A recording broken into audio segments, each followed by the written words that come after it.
remarkably easy to grow. Just plant a few seeds in the spring, and by fall you will have a bountiful harvest. You can plant marijuana almost as easily indoors and have an abundant harvest every 6 to 12 weeks. All you need to know are a few basics. First, there are male and female plants. The substance that gives marijuana its famous psychoactive kick is concentrated in the flowers or the buds of the females. So when they're old enough to tell them apart, kill the males. 2, give your plants plenty of light and not too much water. And 3, if you do any of this and get caught, you may be in very serious trouble with the law. Good evening, I'm Peter Jennings. Marijuana is the king of illegal drugs. 90% of illegal drug use in America is marijuana. This program is not about whether marijuana is dangerous, whether it's medicinal, or whether it should be legalized. But when you talk about those things, as everyone does, it's important to know what role marijuana already plays in American life, especially in the economy. And that's what this program is all about. As a reference point, keep in mind that an ounce of good American marijuana is worth the same or more as an ounce of gold. It is produced in every state, and it adds up to a huge business. We will not spend much time on the law, except to say that public confusion about how dangerous marijuana is reflected to some extent in our laws. In some states, you can possess a small amount and get many, many years in prison. In other states, you can produce a large amount, and as you'll see, it's difficult to get yourself in jail. When the so-called war against drugs began in 1969, virtually none of the marijuana Americans used was grown in America. Today, however, talk all you like about cutting off the supply from elsewhere. Today, increasingly, the demand for marijuana is being met by the supply produced at home by the people you're about to meet. Peter Jennings reporting. Pot of Gold will continue. Hate the taste of Arm & Hammer toothpaste? Then try new Smooth Spearmint. Now the baking soda toothpaste that dentists recommend most has a refreshing spearmint ribbon of flavor. New Smooth Spearmint from Arm & Hammer.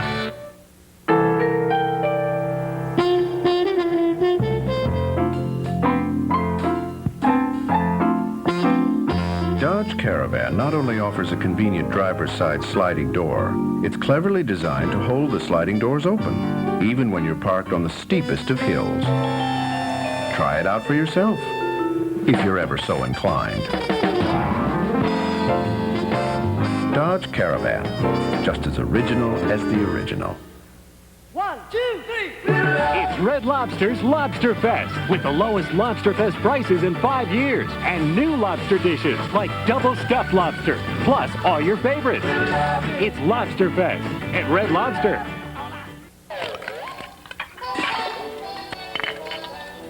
Mom, I can't find my skates. Look under the table. No TV all day, remember? Our babysitter watches TV all day. Mom, why do you always have to work? It's called videos, food, skates. Can't we go to the beach? Today, honey, I've got a meeting with a very important client. Mom, when can I be a client?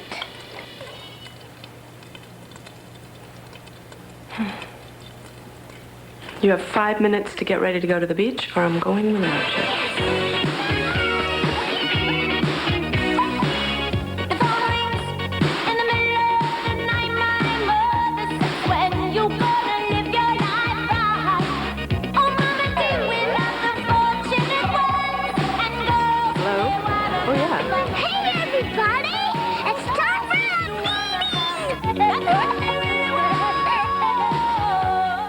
Tomorrow on World News Tonight, you'd think a flood like this was a total disaster. Turns out it's a blessing in disguise. Find out why on ABC's World News Tonight with Peter Jennings.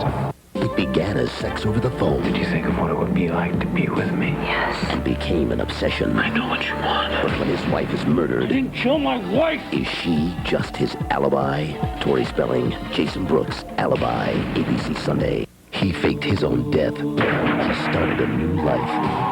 Now he'll do anything to keep it. Everybody down on the ground! A story inspired by actual events. What are the things you haven't told me, Dave? I want to know. Lies he told. ABC Monday. We continue now with Peter Jennings reporting. We're going to need Pot of Gold. magic paper, wallpaper. Yes. Somewhere in the Pacific Northwest, a cash machine is under construction. The supplies are simple and cheap. $50 for 2 rolls of Mylar. Very efficient, dude. $150 for staples, scissors, and a fan. What kind of pizza you get today? $20 for a large pizza with everything on it.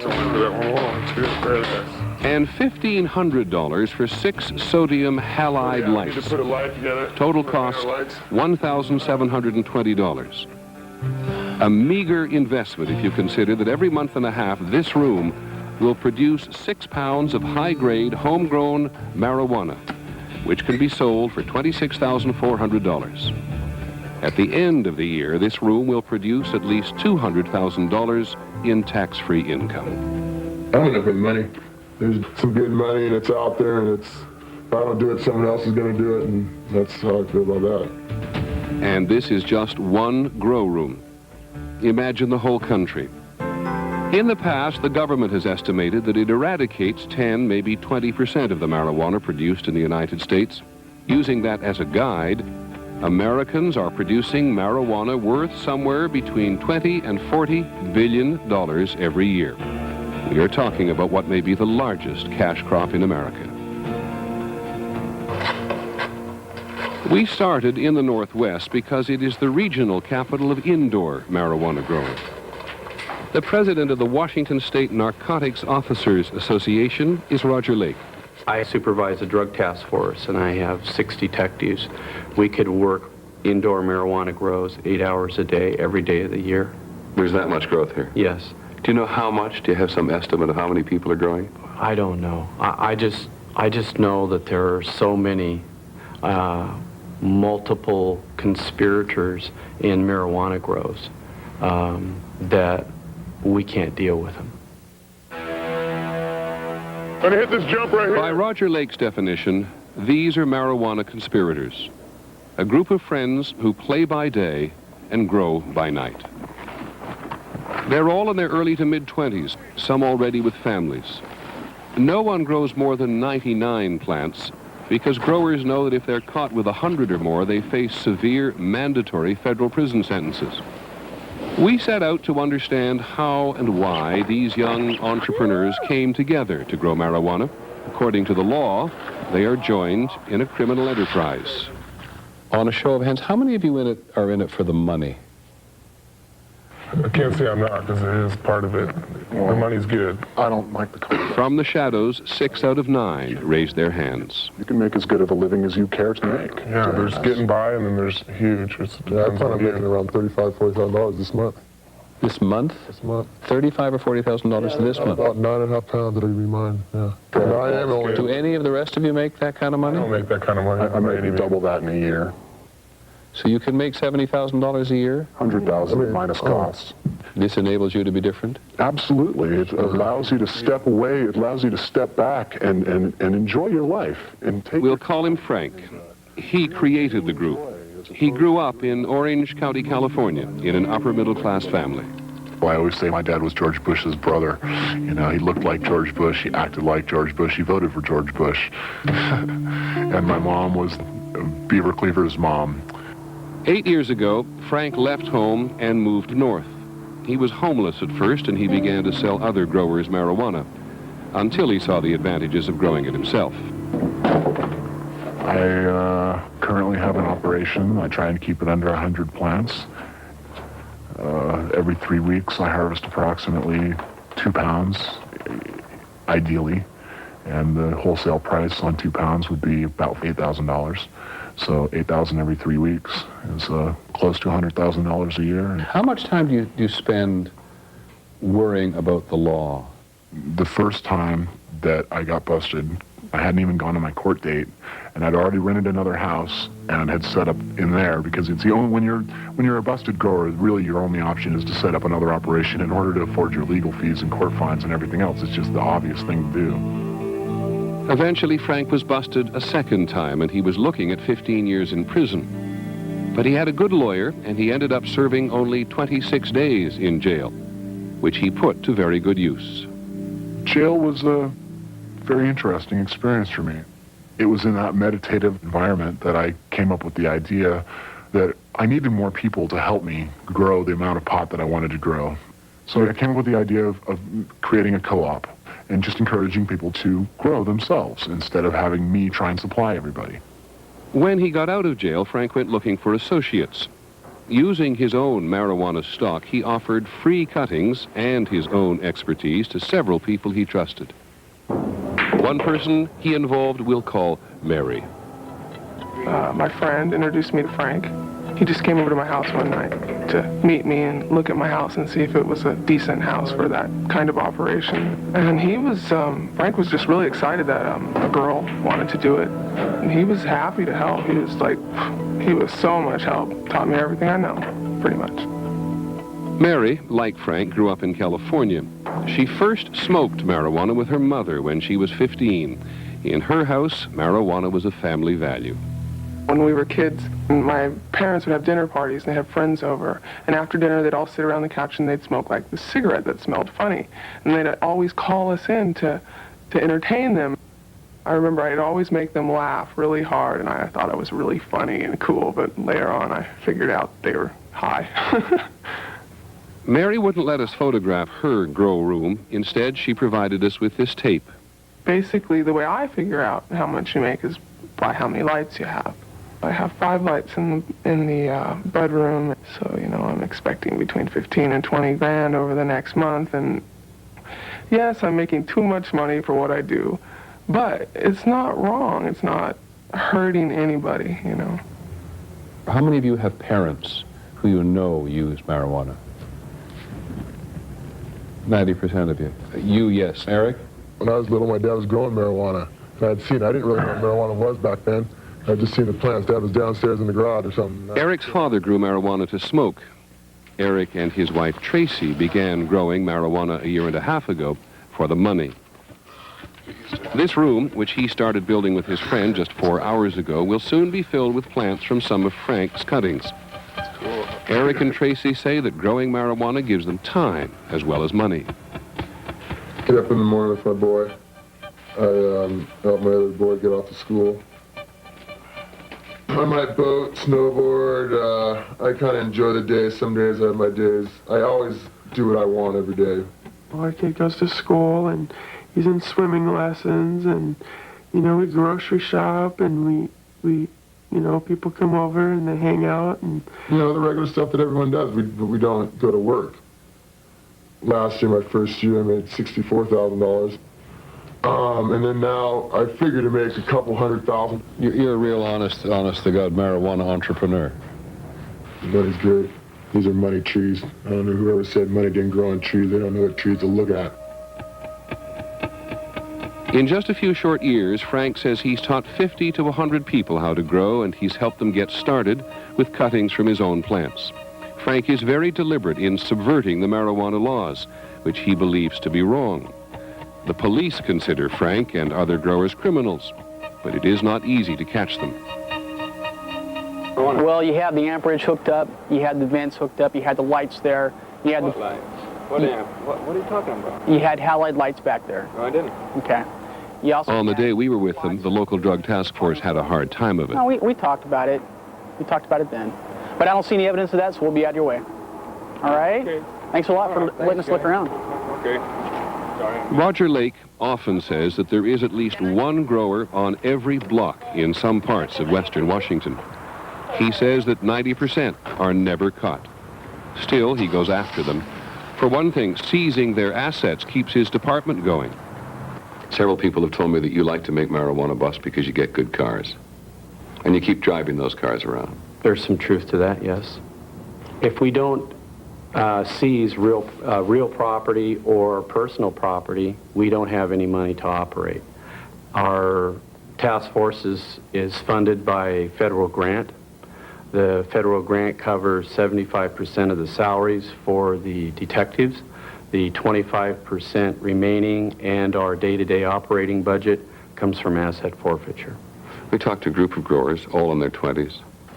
who give the impression of being very cohesive, very close, very supportive of one another, who think what they have in common is the plant, for whatever reasons, and their resistance to you.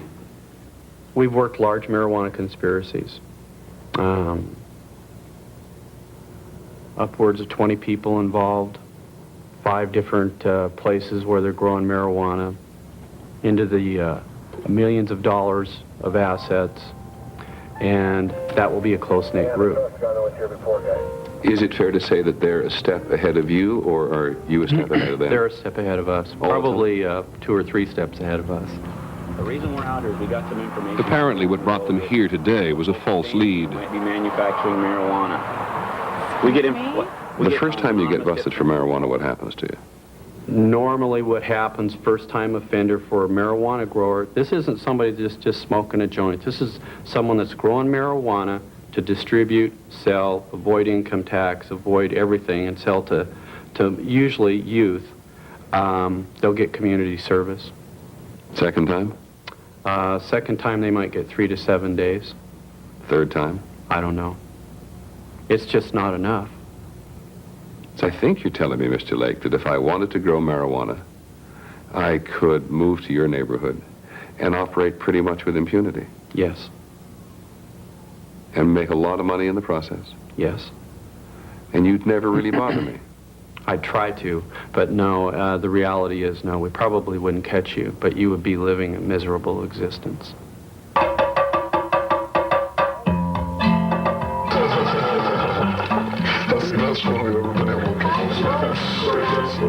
Frank says his life is anything but miserable. This is a trim party. Today, Frank has invited members of his group to help him harvest an $8,000 crop.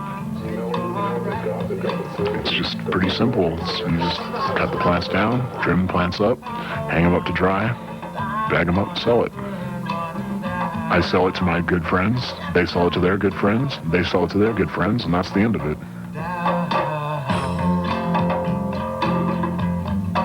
How do you think you're going to be, Dave, when you're 50? I'm going to be growing pot with my kids, and who knows what's going to happen. Are any of you at all concerned about, embarrassed about, that you live outside the mainstream because you do indulge in something which is criminal? You know, I've gotten along with so many grandparents and people that just think I'm a great person, but the one word of me saying I grow marijuana, I'd be a criminal. I mean, here you're all growers. It enables you to all live lives in which you don't have to work at real jobs like millions of other Americans. I work a job. And I wonder if you ever think about life in any other way. Show me the harm. Show me the harm. What's the harm? Is it illegal? Why am I a danger to society? That's the joke. And as long as the money's so good and the risk so small, growing marijuana will continue to attract more and more people, as we'll see in a moment. Peter Jenings reporting. Pot of Gold will continue.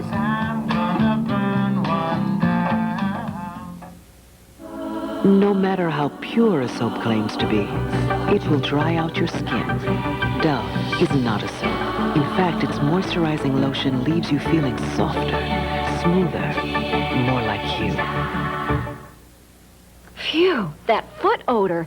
I can't take it anymore. But can anything stop it? This will. Odor Eaters Insoles. Now, its powerful charcoal formula contains genuine Arm & Hammer baking soda. Look, foot odor is caused by sweaty acid, and now Odor Eaters actually neutralizes that odor-causing acid. Finally, no more foot odor. And I thought it was hopeless. Only Odor Eaters Insoles stop foot odor with genuine Arm & Hammer baking soda. I'm an eye doctor because I want to help people see better. At LensCrafters, I always provide a thorough eye exam. I can check for glaucoma, cataracts. Patients are going to know at the end of the exam that I cared about their eyes. I like 'em. It's a very personal thing. LensCrafters, helping people see better 1 hour at a time. From walking on the moon to seeing how low you can go, Toyota's 40th anniversary spring sales event celebrates our 4 decades in America. All during March, great values on the award-winning Camry and new special edition models like the limited edition Celica, hot new RAV4L, and 40th anniversary Land Cruiser make it one of our most exciting events in years. It's just our way of sharing 40 years of success with you. Goodness gracious, grip all the bar. There you are. You're getting so thin. You look just like your father. Slugger, how are you? Good to see you, my little man. Finally. What? No helmets. There are ordinary sandwiches. Oh, what a thing. I love this. And then there are extraordinary sandwiches, made with the rich, creamy, unmistakable taste of Hellman's real mayonnaise. Bring out the helmets and bring out the best. There's Grandma's sweet cheeks. Most of the statistics you hear about drugs aren't encouraging. Here's one that is. Kids with mentors are 46% less likely to use drugs. If you'd like to help, call this number and become a mentor. Tomorrow, as you get older, your mind doesn't have to fade. You'll be surprised who knows the secret to keeping your mind young. Good Morning America. ABC tomorrow. Friday, this is scary. A new allergy striking healthy people without warning. I turned an unbelievable shade of red. Exposure to tires, rubber gloves, even condoms could make you very sick. Don't miss this 2020 ABC Friday. It took years for them to tie the knot. It takes 1 hour for it to come unraveled. Lois discovers the Man of Steel has a cheating heart. Is that lipstick? A new Lois and Clark, ABC Sunday. Peter Jennings reporting. Pot of Gold continues after this from our ABC stations. Hi, I'm Billy Crystal, your host for the Oscars, Monday, March 24th, right here on ABC. You know, every year the show runs a little long. This year, though, we're going to be right on the money. What we're going to do is cut down on those acceptance speeches, you know, where somebody gets a little long-winded and starts endlessly thanking their high school teacher. And reminds me of a story. I had a high school teacher who I really loved. He was my gym teacher. I know it sounds odd, and I know it sounds weird, and I'm taking up a lot of time. The stars, the movies, the speeches, the Oscars, 1 week from Monday on ABC. In 1922, we opened our first Canadian Tire store, and you were there. In 27, we expanded our inventory and saw you more often. By 1940, our catalog reached over 2 million of you. In 61, you found it helpful when we introduced Canadian Tire Money. And now, as we celebrate our 75th year, it occurs to us, without you, we'd be history. 75 years of Canadian Tire, thanks to you. What's new? The Chrysler Town & Country. It takes the idea of luxury to a whole new dimension. At Chrysler in Plymouth, New England, we'll show you what's new. Everybody needs a little space, a little time away from this place. Feet on the sun will find someone. Everybody needs a little space. Weeknights at 5 and Saturdays at 7. It's unfair to set easy goals for our kids because succeeding in the real world isn't easy. Help the effort to raise standards in America's public schools. Call 1-800-96-PROMISE. Coming up tonight on 22 News Now at 11, Vermont's House votes on the 1998 state budget. Plans underway to connect the state with an enhanced 911 service. And tonight in weather, we have a storm heading our way. This one right here is going to give us some messy weather for tomorrow. How much snow, we'll tell you tonight. And consumers could soon be paying more at the pumps. I'm Tiffany Eddy. Join Rich and me for these stories and more coming up tonight on 22 News Now at 11. MASH, weeknights at 7 and 7:30 on WVNY. And they describe themselves as Rush Limbaugh Republicans. Now you got a story out there. Researchers say that marijuana has great uses in medical applications. Surprisingly, I haven't heard any potheads. Have you heard many potheads? Bob and Wendy, as we'll call them, say they don't like potheads and they are not marijuana smokers. But they do have a secret. They're growing marijuana in their basement. If your neighbors knew you were growing marijuana, would they be surprised? Absolutely. They'd be shocked. On the other hand, how do you know if they're not? We don't. Is it fair to say that you might not fit what some people regard as the popular notion of the marijuana grower? I don't think I fit, no. We're your neighbors. You know, we're kind of Main Street, USA apple pie, mom and pop. We're mowing our lawn, loan you our rake or shovel. We pay taxes, we go to church, we have jobs, we like nice things. We're not hippies. See how the roots hit the bottom and they're starting to grow up the side to the top? And that's way, way overdue. Bob and Wendy are growing marijuana for the money. But after 2 years, they have yet to cover their expenses. So now they're trying to improve their crop. Hello. The object of this tape is to demonstrate in easy-to-follow video form. Marijuana is becoming more and more important to Bob because he thinks his regular job is in jeopardy. The company I work for is looking at a major downsizing.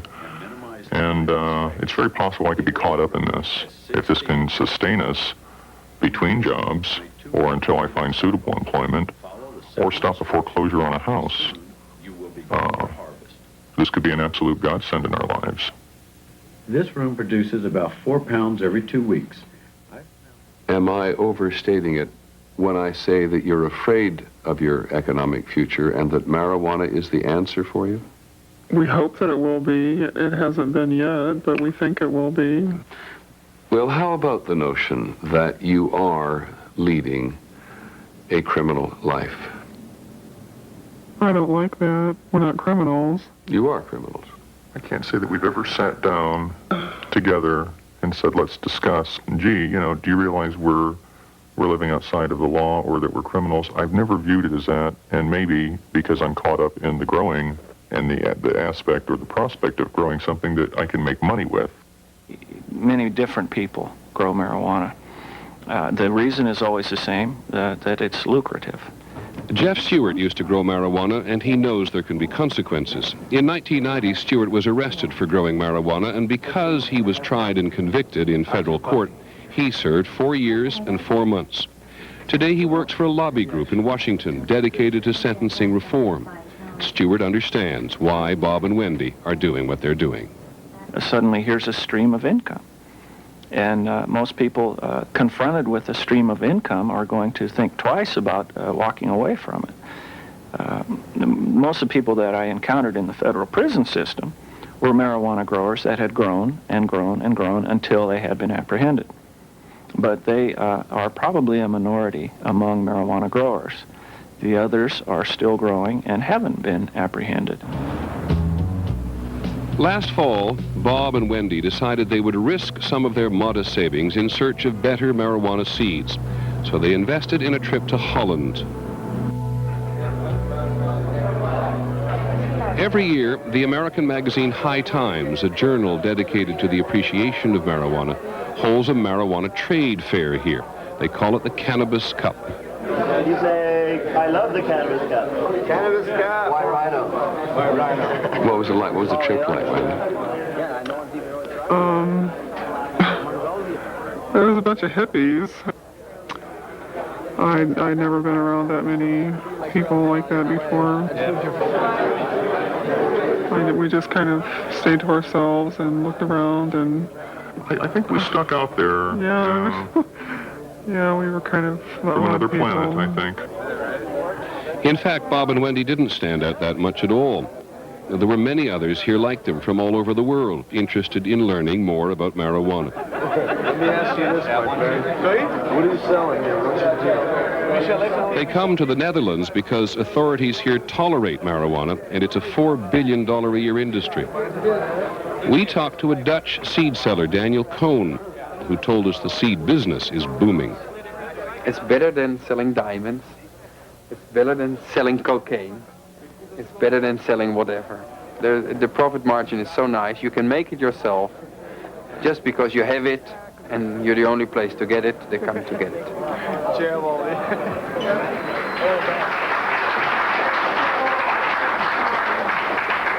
People come here to learn what they can from the Dutch masters about improving their techniques. If I tell people how they can get a good yield with only 4 plants. This man, who goes by the name Bernard, is respected as one of Amsterdam's best. He is one of the people responsible for making Amsterdam the marijuana mecca it is today. Bernard has his own marijuana business, and it's impressive. It's a combination seed store, a marijuana school, this is one of the classes, a marijuana nursery, and a coffee house where you can sample different varieties of marijuana from Bernard's battery-powered pipe. If you like what you inhale, the seeds are for sale out front. 4 packs of haze. 4 packs of haze. Most of the visitors here were Americans, and for them these are especially high times. Only a few weeks earlier, voters in 2 states, California and Arizona, passed propositions legalizing the use of marijuana by anyone with a doctor's recommendation. Californian Dennis Perrone, the man in the light shirt there with the tie, is one of the people responsible for leading the campaign. We found Perrone here in Amsterdam, explaining to Bernard his strategy for the legalization of marijuana. Essentially, you're only going to get these people to agree about marijuana as medicine. Yeah. And if you think about marijuana, how do we use it and why we use it, it is a medicinal reason. And so for that reason, I believe that all marijuana use is medical. Perrone's critics believe that his campaign for medical marijuana is just a first step towards his ultimate goal of complete legalization. What you have to do is build a coalition of senior citizens, of housewives and professionals and doctors and lawyers and nurses. You know, politics is illusions. Right. Shadows on the wall. It's pictures, it's photos, it's an AP wire. Right. And so I've not created an illusion, but I've articulated what marijuana, I've changed the face from a long hair hippie to Hazel Rogers. Hazel Rogers is a 77-year-old Californian who uses marijuana to treat her glaucoma. Her picture has appeared in numerous magazines and newspapers as a symbol of marijuana's newfound medicinal value. And it's kind of like a, I don't know, like a fantasy story that I could do something in the middle of the war on drugs like that. And do it for 3.5 years. And get away with it. While Perrone explained how he was changing the way Americans think about marijuana, Bob and Wendy from the Midwest walked in the front door shopping for seeds. So this is close to Big Bud? Yeah. Now, somebody here last night said everything that grows outdoor will grow fine indoor, too, and I understand it's just the opposite. It's outdoor varieties have to be outdoor. You met Werner? Very briefly, yes. Are you Bernard? Yeah. Oh, very nice to meet you. I read your articles and very good. I came 4,000 miles to learn everything I could. So. Oh, yeah? I wanted to get as much growing information from him as I could, and he was very quick to insist we indulge or sample some of his finest.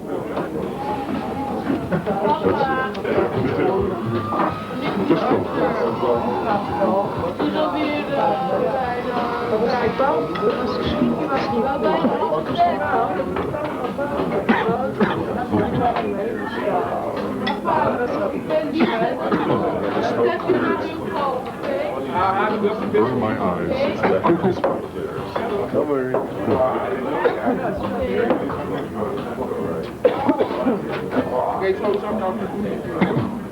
We're not smokers. I didn't get but 3 more questions in before I had to go sit down and eventually go lay down. Cigarettes, it makes it a little better. Before they left, Bob and Wendy bought 2 varieties of seeds from Bernard. As it turns out, if Bob and Wendy had known, they didn't have to come all this way. Several overseas companies have sites on the internet now and will send seeds directly through the mail to the U.S. Because receiving seeds or marijuana in the mail is illegal, the companies promise confidentiality. But we obtained this list from one of them, showing where their orders were sent.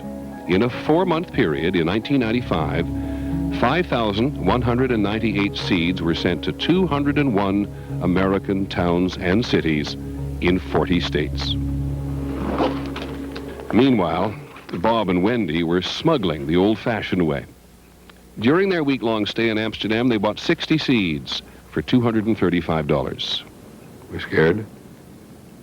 Very. Very.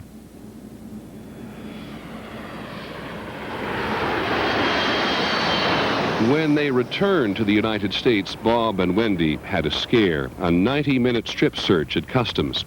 They were badly shaken, but customs officers failed to find their seeds. Jeff Stewart remembers it's not a life he would like to live again. There's a lot of paranoia, a lot of stress, a lot of pressure. People are lured into it because they think it's quick and it's easy money, and it may be. But a lot comes with that. It's just somehow like a law of physics. You don't get a lot of money without consequences, even if you win the lottery. Has becoming growers isolated you a little bit?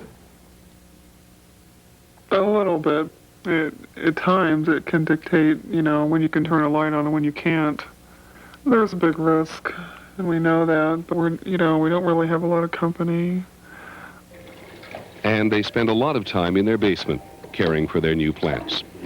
Their crop was smaller than they had hoped. Many of the seeds from Vernard had failed to sprout. Still, Bob and Wendy were plunging ahead, and they were still hopeful. So if all went extremely well, your trip to Amsterdam would result in you having 60,000 tax-free dollars you never had before? Possibly, yes. Yes, there's no guarantee of nothing. It's a big crapshoot. It's a lot of money. Yes, it is. And we refer to them as the money trees. It's a term of endearment. Yes, that's what we call them, the money trees. We're hoping that as these grow, there'll be $100 bills stuck all over these, and that somehow maybe we can build a brighter future out of this. Peter Jennings reporting. Pot of Gold will continue in a moment. Finally, chores done. A moment of peace. Just her and the dog. Where is that dog anyway? Sir, it's a dirty job, but somebody's got to do it. Somewhere between cloud white and slate gray is a color called fog. One of the colors between the colors created by Canon Laser Color. Canon Laser Color. Its only competition is reality. It's too bad we don't have another name for high cholesterol. If it sounded as ugly as what it does to you, you'd pick up the phone right now and find out about treatment plans that could lower your cholesterol, reduce your risk of a heart attack, even save your life. Call 1-800-51-MERC for your free booklet and talk with your doctor, because no matter what you call it, you can do something about it. Life is empty. There's a burning from within. Here's a tip. Eat something. I recommend the new Extreme Carvers from Boston Market, like the Extreme Chicken Cheesesteak. Juicy, slow-roasted chicken, peppers and onions smothered in an ooey-gooey blend of 4 cheeses. Extreme Chicken Cheesesteak combos are now just $4. That's $4 for an Extreme Chicken Cheesesteak side and drink. So get your $4 chicken cheesesteak combo today, only at Boston Market. That burning from within, it's called hunger. Smart time on the Mazda 626LX. $17,595. Add an automatic and the price goes to. Add power everything and the price jumps to. Add air and a sweet sound system and the price soars to. Add the best basic warranty in its class and, hey, you get the idea. Now get the passion. Lease for $229.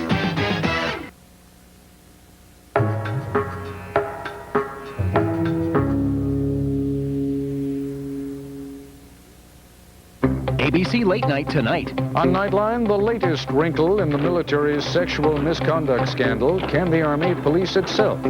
And on PI. Should all kids be homeschooled, and just who would they go to the prom with? Where I come from, I had my cousins. Nightline and Politically Incorrect with Bill Maher. ABC Late Night tonight. When you're in trouble, these lawyers might be your last chance. I like to look for victories where I can find them. If you don't want to do anything for yourself, then do it for me. Or they could be your only hope. He strangled her for a full 7 minutes. An exceptional hour. If that guy gets acquitted here, I will be using the civil trial to nail him. The Practice, ABC Tuesday. What's in the box? It's Kix, can't you tell? Is it good? Yeah, very good. Has it got any marshmallows? No. Sugar frosting? Nope. Well, what's in it? I'm hungry. What Kix has is a corn crunch that kids like. Kix is low in sugar. That's what moms like. This is good. Yeah, but they're very hard to open. Yeah? Kix, kid tested, mother approved.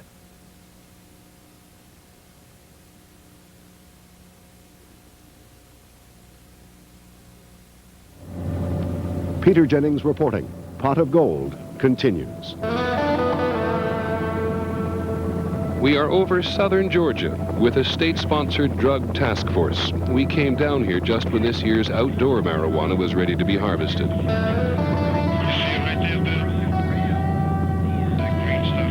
It didn't surprise us when the pilot spotted something and started to circle back. But when we landed, what surprised us was how marijuana is changing rural farm communities.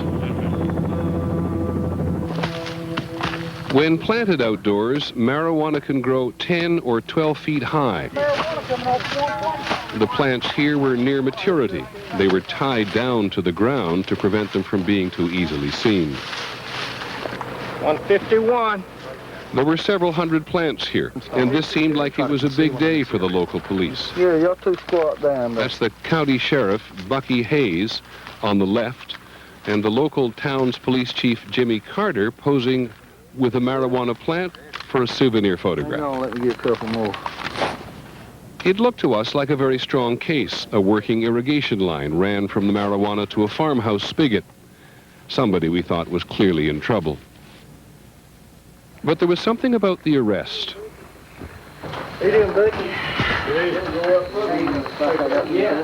It all seemed more like a reunion of old friends than a big drug bust. Certainly the farmer, Teddy Boatwright, never seemed to act as if he were in real trouble. Anything else on cigarette lighter? I might need it later on. After Boatwright was released on bond, he talked pretty candidly to us about the role that marijuana plays in farm life here. It's been here since the early 70s. I think back then it was mostly just you had these few guys that smoked it. And nowadays it's got where it's a supplement for a lot of people's income. And I know a lot of your businesses in town don't mind taking the money. All the people in this story live in Bacon County, Georgia. The county seat is Alma, about 10,000 people. We learned pretty quickly that a lot of people in Bacon County were growing at least some marijuana. Not to get rich, just to get by. Almost every farmer around here is struggling trying to make ends meet. And basically it's because of the high price of equipment and the operating expense. Well, we could just quit and then I reckon just draw welfare. Teddy lives on the farm with his parents, Tuck and Margie. We could apply for welfare, really, because we make less than $10,000 a year. We could get a welfare check. But I got a little too much pride for that. Luther Taylor used to be an Alma policeman. 2 years ago, Mr. Taylor found out his own son had planted some marijuana. Did you call the sheriff? My wife did, yes, sir. Why'd you do that? I didn't believe in it at that time. I didn't think it was right for farmers to go to stuff. But the way the economy is right now, I wouldn't turn a man in if I walked by the field and see it. Now, you're having financial difficulties at the moment, are you? Yes, sir. Reason enough to grow marijuana? Yes, sir. So you would now grow? Yes, sir, I would. It's illegal. I know that. You used to be a policeman. I know that. Like I say, 2 years ago, I didn't feel that way. But now I do. I honestly do.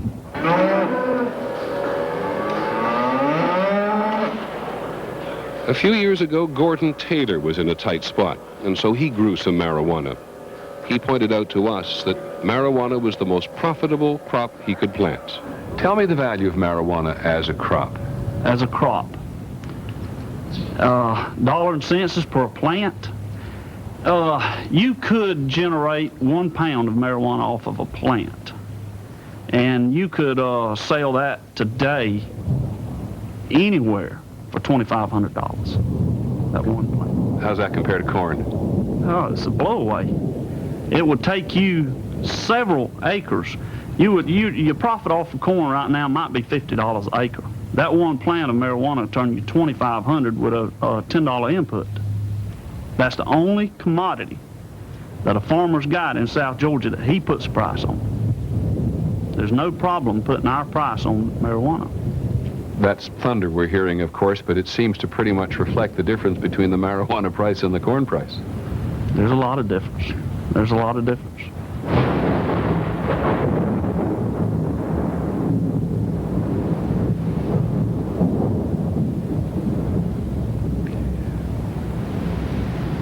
But Gordon, there's one big difference between corn and marijuana. One's legal, one isn't. That's correct. So? I don't worry about the illegal part. You know, illegal part, there's certain chances every fella takes in life. And you just got to decide what chances you'll take.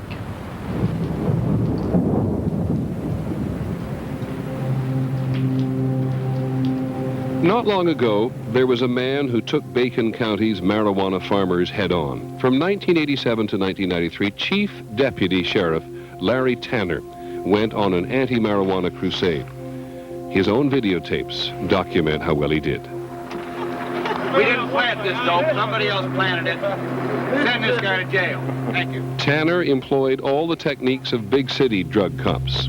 People were enticed with reward money to inform on their friends and relatives. He exploited seizure laws. Anything used by a farmer to harvest or transport marijuana, like a barn or a car, he confiscated. When the word went out that Bacon County was a dangerous place to buy marijuana, Tanner took down all the signs that marked the county line, and dealers got busted when they didn't know where they were. The result of all these asset seizures was a much more modern sheriff's office. 5 years after I started at the Sheriff's Department, we had all brand new cars. We had four-wheelers. We had a computer. We had bought copy machines, fax machines. None of this stuff was available in our department when I started. All this from the money from seized assets of people who were in the marijuana business. And then there began a campaign against you. Yeah, that's when I qualified to run for sheriff, and these dealers that I was putting a hurt on them, the money people, decided that they didn't need me in that office, and they orchestrated a plan to get rid of me. I may be wrong about the guy, but I don't like him. I never have liked him. Gerald Anderson was one of those farmers growing marijuana who wanted to get rid of Larry Tanner. He painted a message for Tanner and his chief investigator, Donald, on the roof of his barn. "Suck this, Larry and Donald," it reads. Unfortunately for Anderson, when a drug task force pilot read it from the air, he also noticed a few hundred of Anderson's marijuana plants growing nearby. Pretty overt gesture from a marijuana grower, right? Stupid, as far as I'm concerned. I mean, you know, you don't draw attention to yourself if you're growing marijuana right next to it, you know. But Anderson was just fined and put on probation. He and other farmers would have the last laugh in Bacon County. When Larry Tanner announced his intention to run for sheriff, they met to organize against him. Yeah, there was a couple meetings like that I went to. I'd rather not say where. And there was pretty good crowds. Talked about who wanted support for a sheriff. And there were probably 45 people there. That's when they got serious about Mr. Bucky. Getting behind Mr. Bucky. Mr. Bucky is Bucky Hayes, and he had two things going for him with the farmers who grew marijuana. For one thing, he was a farmer. For another, his little brother, Timer Hayes, was a known marijuana grower. A lot of people here think that when they were voting for Bucky Hayes for sheriff, they were voting for a man who was going to go easier on marijuana growers than the former deputy sheriff, Larry Tanner, did, who you're running against. What do you say about that? Oh, well, I say I made no promises to anybody that I would be easier on anything, marijuana or whatever. Did you think at the time that Tanner was too hard on the growers? Well, that's one area there that I'm gonna have to skip because it's And why would you want to skip it? I just am. It may be that Sheriff Hayes doesn't think he can answer that question fairly because one of the people who got busted was Hayes' own brother Timer. They found 1,700 plants on his property and in his house just 2 weeks before the election. Did you know Timer was growing? Not for sure. I've never seen it. He lived just down the road? Yes, sir. He lived approximately 2 miles from it. He had 1,700 plants? Yes, sir. You never knew they were there? No, sir. Larry Tanner posed for the Alma paper with Timer Hayes' confiscated marijuana, but he had seriously misread the people's sentiments on his Get Tough policy, and the publicity backfired. Today, Tanner says the state task force scheduled the bust and didn't tell him. The timing on that bust, and I knew it when it happened, it was bad for me. It would look like that it was timed just before the election to help me. People don't like that. In the summer of 1992, the people of Bacon County overwhelmingly elected Bucky Hayes. Today, Larry Tanner sells used mobile homes. This is a powerful message. Oh, yeah. In Bacon County, that 40 or 50, 45 growers can sit together and say that the deputy sheriff's too tough, and therefore we don't want him as sheriff. Right. Is that a fair summation? Mm-hmm. There was a district attorney, it's a good friend of mine, I always feel like he was, told me one time that you can only police people to the point that they want to be policed. After you were defeated, was Bacon County an easier place for marijuana growers to do business? Oh, yeah, definitely. They knew that nobody would be as aggressive as I was. Why was Larry Tanner able to find so many more growers than you've been able to?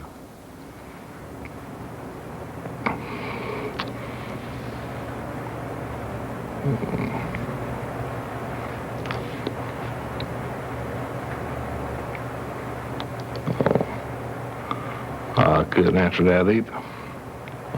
I don't know where he had better informants or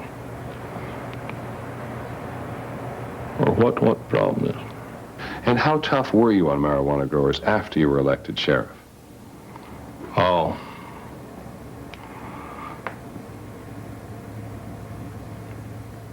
Or shall I tell you? Tell me. Well, for a year and a half, from January 1993, when you came into office, until July 9th, I showed the sheriff the statistics given to us by the state's drug task force. In each of the 2 years prior to Hayes taking office, there had been more than $1 million worth of marijuana seized in Bacon County. I then showed the sheriff the statistics for his first year in office, 1993. And here's Bacon County in the year after you're elected sheriff.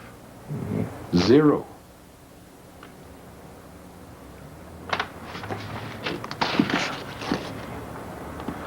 That's not much of a compliment to a law enforcement officer, is it? Not much. No marijuana was seized in his first year and a half as sheriff because Hayes did not even allow the state drug task force to operate in Bacon County. In recent years, he redeputized the state task force and they've eradicated some major plots. But as long as marijuana money is important to the local economy, as long as it buys farm equipment and pays off bank loans, there is no pressure on Bucky Hayes to be a hero. One more thing. Teddy Boatwright, whose plants were found last October, has yet to stand trial. If he is ever tried, it will be in front of a local jury, a jury of his peers. Can you get convicted in front of a jury around here? Yeah, but it's getting harder. Harder and harder to be convicted. Are juries friendly? Yeah. Because they're your neighbors? Yeah. Because they're growing too? Yeah. A lot of them is. Because they need family is. Some of the family. They ain't a whole lot of families that connections somewhere or another down the road in the kinfolk's line. But what is? connected with it, one way or the other. If the government wanted to eradicate all marijuana growing in Bacon County, could they? No. Never. The good thing is when they took $5 or $6 million worth out of Bacon County, that made the boys over in Pierce County sure enough proud. Supply and demand. Theirs just went up.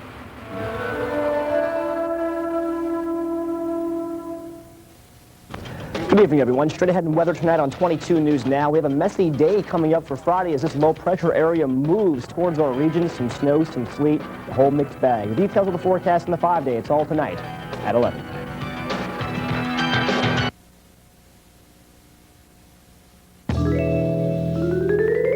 From behind the wheel, you might think of Dodge Caravan as a car.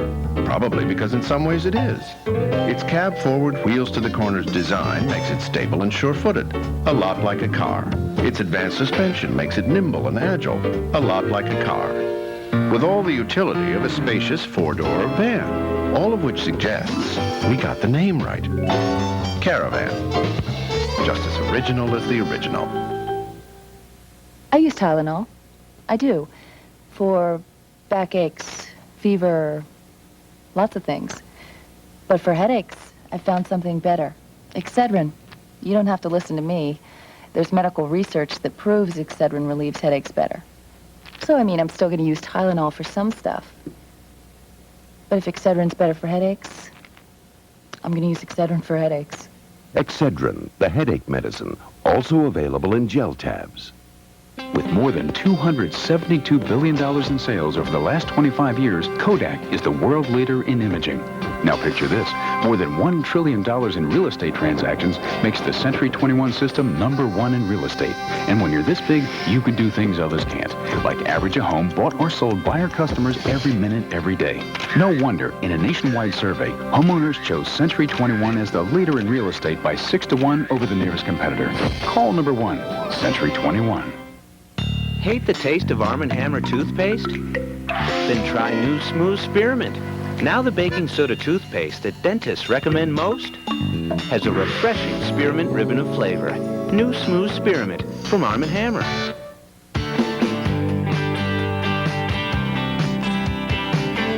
Sunflowers fragrance from Elizabeth Arden. A celebration of life. A great gift with any $28 Sunflowers purchase at the Elizabeth Arden counter.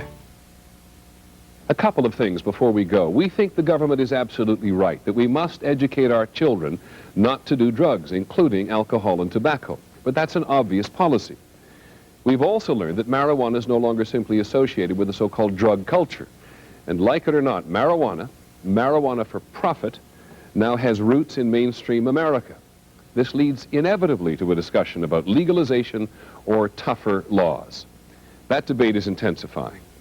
What people need to understand is that the current effort to eradicate growing here at home isn't changing things very much except to ensure that the price stays high. Really getting at the people who grow marijuana no longer means closing the borders, but an enormously expensive, invasive, door-to-door campaign. Which brings us back to that former deputy sheriff in Bacon County.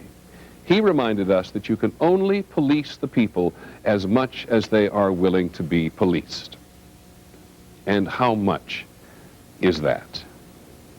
I'm Peter Jennings. Thank you for joining us. Good night.